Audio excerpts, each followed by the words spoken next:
An broc agus an sionach. Tá an broc níos loidre ná an sionach. Tá an sionach ó bhhaid níos clice ná an broc. Ach, tá fatís an sionach rih an mroc. Ihe ó bháin dúirt an broc leis an sionach, go raibh sé chun go leor cearc a bharú. Dúirt sé leis an sionach, go gachadh sé teacht agus cabhrú leis. D'imigh siad leo. Chris siad cró na gearc agus rinne siad pol sa bhála. Chua siad isteach agus mhairfidh siad na cearce lig.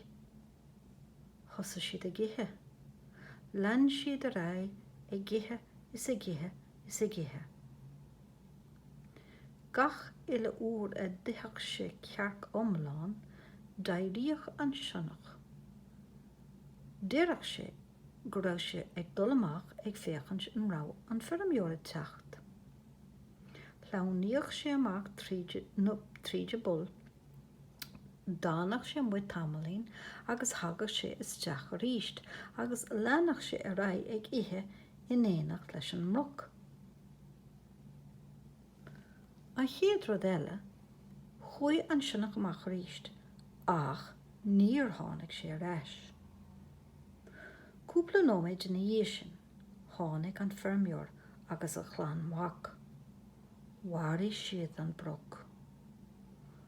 An bhfuil é sagad cén fág go mbeadh an sionach ag sleamhnú amach tar éis gach uile cearca ithe. Bhí fatís go raibh sé gairí rórábhar. An uair dhearnach a shleabhnaigh sé amach is éigean a d'éirú leis dul tríd an bul. Sin é an bhá an sé amuigh.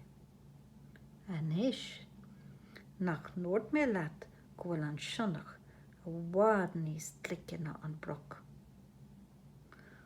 An té nach bhfuil láidir ní phleor dó bheith clic.